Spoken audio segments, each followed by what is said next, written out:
Chers collègues, mesdames, messieurs,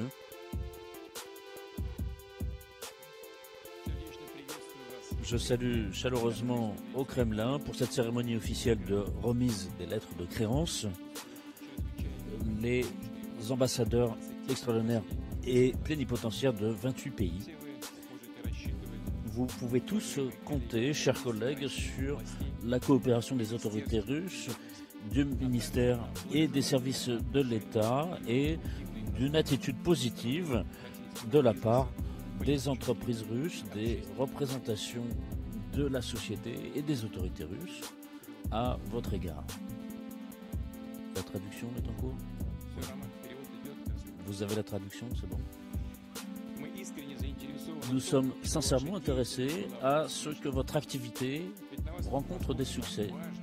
Il vous incombe une responsabilité qui est importante, une mission essentielle, c'est de renforcer les relations entre les pays que vous représentez et la Russie, à résoudre les problématiques les plus diverses, les plus souvent difficiles d'ordre économique, politique, économique. Et en ce qui concerne notre pays, il est ouvert à une coopération avantageuse avec tous les pays, sans exception, sur le principe de respect de l'égalité et de la non-ingérence dans les affaires intérieures et du strict respect du droit international. Nous nous prononçons pour la mise en place d'un système des relations économiques internationales libre de toute concurrence déloyale et de sanctions unilatérales et de restrictions motivées par des raisons politiques. La Russie est impliquée dans les relations internationales. Elle suit une politique extérieure conséquente visant à défendre ses intérêts et à contribuer au développement international. Et cela s'est manifesté notamment lors du sommet important de Kazan qui s'est tenu récemment. Et la Russie s'implique justement dans ce calendrier mondial. Et avec toute sa responsabilité, elle assume l'ensemble de ses missions. Pendant cette année, nous avons organisé plus de 200 rencontres au niveau le plus haut, au niveau des experts, des ministères, des parlements et des milieux d'affaires. Et nous avions donc cette responsabilité importante d'assurer une intégration en douceur de tous les États qui ont rejoint les BRICS. Et c'est la responsabilité qui nous avait rejoint donc au début de cette année. Et c'est effectivement un processus qui se fait rapidement, de façon harmonieuse, pour tous les pays intéressés à cette coopération et cette initiative.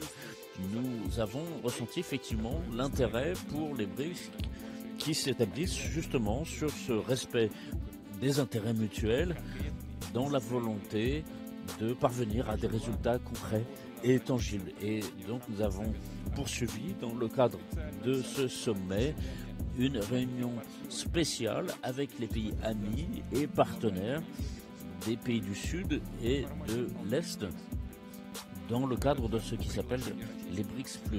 Et sous la présidence russe, nous avons vu participer des dirigeants de différents pays et des représentants de pays d'Asie, d'Afrique, d'Amérique du Sud, y compris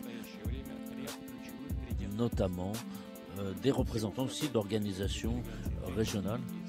Et à Kazan, il y avait 35 pays représentés et cette géographie étendue représente l'intérêt que constituent les BRICS pour la plupart de ces pays, de la part des pays qui veulent réellement suivre une politique indépendante. Et chacun d'entre eux a son itinéraire politique, a sa volonté, a son histoire. Et c'est dans cette optique, dans cette diversité et cette combinaison unique de voies diverses que se retrouve toute une force et notamment la capacité d'intégrer les BRICS, et cette coopération va se renforcer. Et cette orientation stratégique des BRICS va dans le sens d'un monde multipolaire, et c'est l'intérêt de nombreux pays, et c'est ce que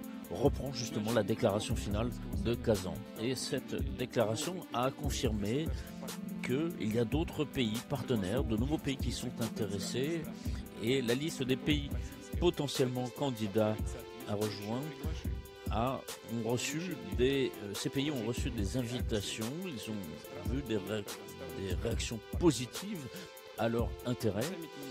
Et lors de ce sommet, nous avons examiné la situation dans le monde, les tendances préoccupantes qui sont à observer dans le monde. En particulier, il était question aussi de l'Ukraine et bien sûr de la dégradation de la situation au Proche-Orient, et qui a été discuté de façon détaillée au cours de la réunion des BRICS+. Et nous souhaitons sincèrement que cette coopération dans le cadre des BRICS contribue à renforcer les relations dans le monde. On sait que la Russie, dès le début de ce conflit, a souhaité et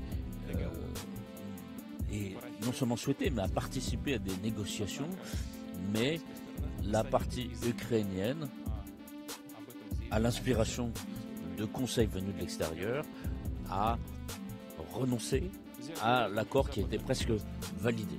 Et donc en fait, cette volonté de renforcer l'escalade dans ce conflit, et notamment cette volonté d'infliger à notre pays une défaite, est une voie profondément erronée.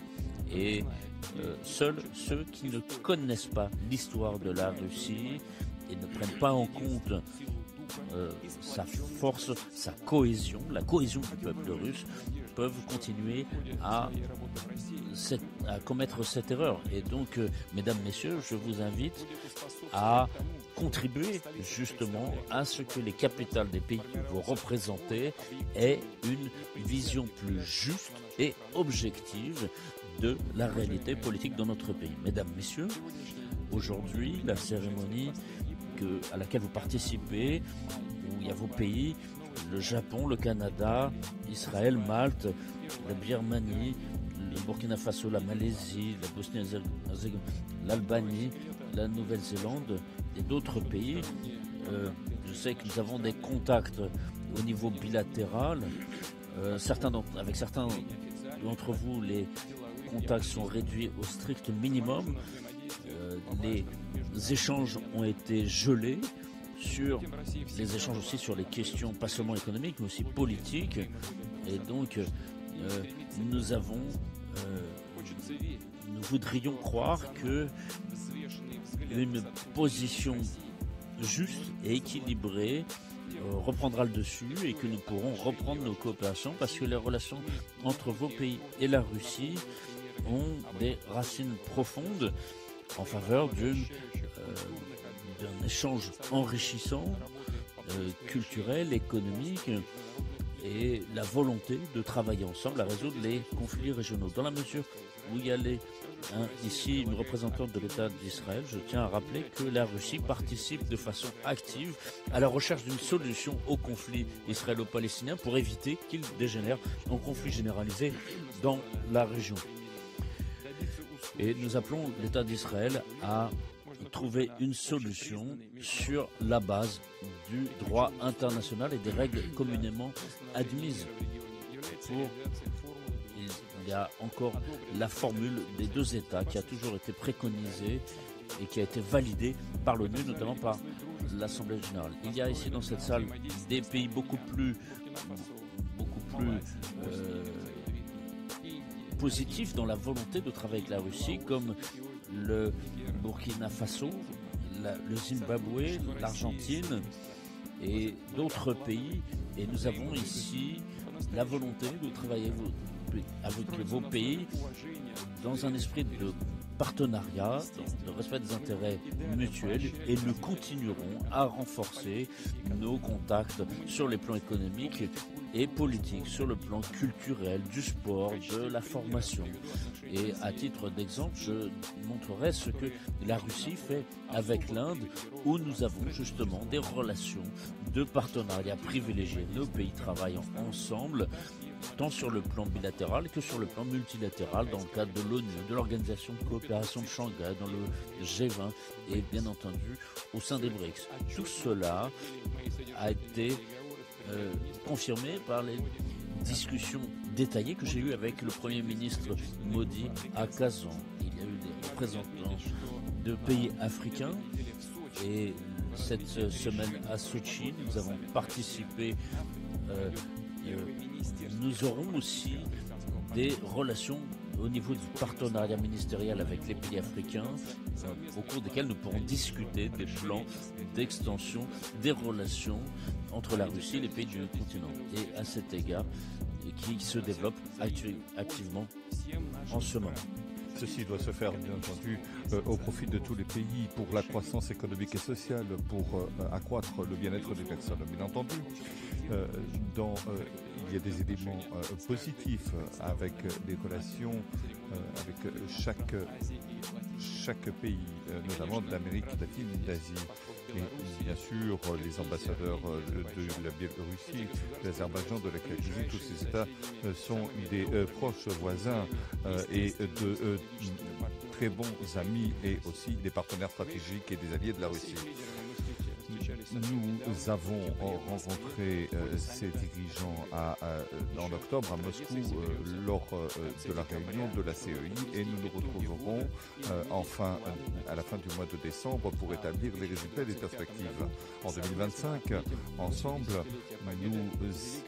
lors du 80e anniversaire de la fin de la Seconde Guerre mondiale, contribution à laquelle ces peuples et ces États de la communauté ont apporté, eh bien, je souligne que ces pays frères, notamment la relation avec la Biélorussie, ont repris une dynamique importante.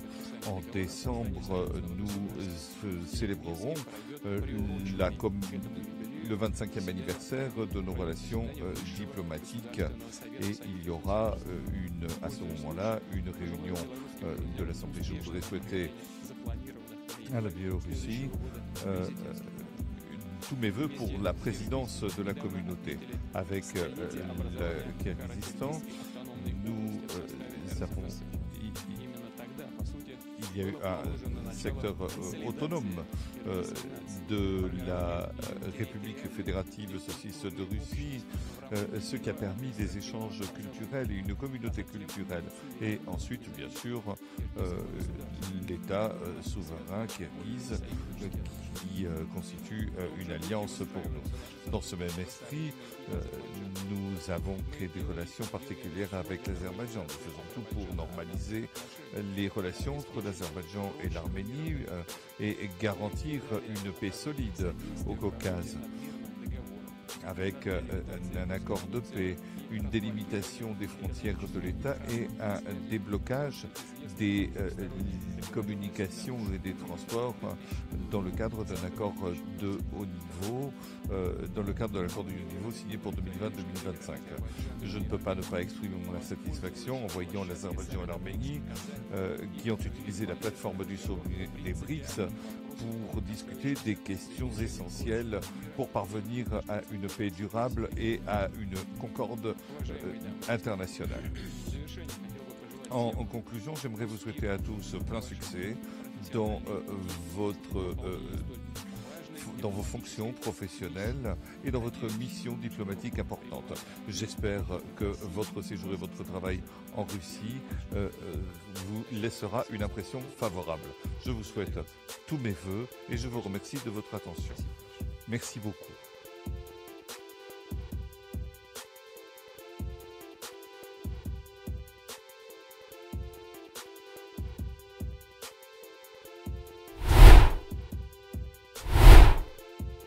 Le discours de Vladimir Poutine aborde des aspects importants des relations internationales et de la diplomatie russe face aux dynamiques géopolitiques actuelles.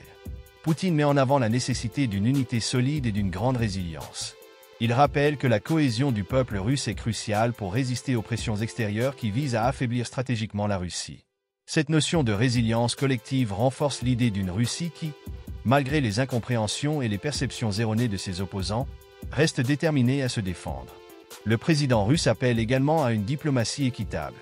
Il encourage les diplomates présents à promouvoir une image objective de la Russie dans leur pays d'affectation. Dans un contexte où les opinions peuvent être biaisées par les médias, Poutine plaide pour un dialogue fondé sur la compréhension mutuelle et souligne le rôle clé des diplomates dans la structuration des récits internationaux. Il accorde aussi une attention particulière aux relations avec les pays voisins. En rappelant les liens historiques et culturels qui relient la Russie à des nations comme le Bélarus et l'Arménie, il exprime son intention de maintenir et d'approfondir les alliances en Eurasie. Cette volonté de coopération régionale démontre l'aspiration de la Russie à préserver une forte influence dans son voisinage, posant toutefois la question de l'équilibre entre respect mutuel et pression stratégique. Au sujet du Moyen-Orient, Poutine adopte un rôle de médiateur dans le conflit israélo-palestinien, plaidant pour une solution à deux États et pour la désescalade. En se démarquant de l'approche des États-Unis, il manifeste le souhait de voir la Russie jouer un rôle plus central dans une région traditionnellement marquée par les alliances occidentales. Enfin, Poutine met l'accent sur l'importance des relations avec l'Asie et l'Amérique latine. Face aux sanctions et à l'isolement imposé par les puissances occidentales, la Russie cherche à diversifier ses partenariats pour promouvoir une vision multipolaire du monde. Cette diversification d'alliances vise à contrebalancer l'influence occidentale et à établir des réseaux de coopération au-delà des relations conventionnelles. En somme, le discours de Vladimir Poutine reflète son ambition d'influencer l'ordre mondial en faveur d'un système multipolaire, tout en soulignant l'importance de la résilience russe et de ses partenariats régionaux. La mise en œuvre de cette vision dépendra toutefois des défis d'un environnement international complexe et souvent polarisé. Pour conclure, ce discours illustre la détermination de la Russie à se positionner en acteur majeur de la scène internationale, à renforcer ses alliances et à défendre une vision multipolaire. En mettant l'accent sur l'importance de la diplomatie, il soulève des questions sur l'équilibre des puissances mondiales et le rôle de chaque nation dans le maintien de la stabilité. Selon vous, un monde multipolaire peut-il véritablement apaiser les tensions internationales? Et quel rôle la diplomatie peut-elle jouer dans la résolution des grands conflits actuels? Partagez votre point de vue dans les commentaires, vos idées enrichiront la discussion et permettront de mieux cerner les enjeux de ce discours. Merci et à bientôt.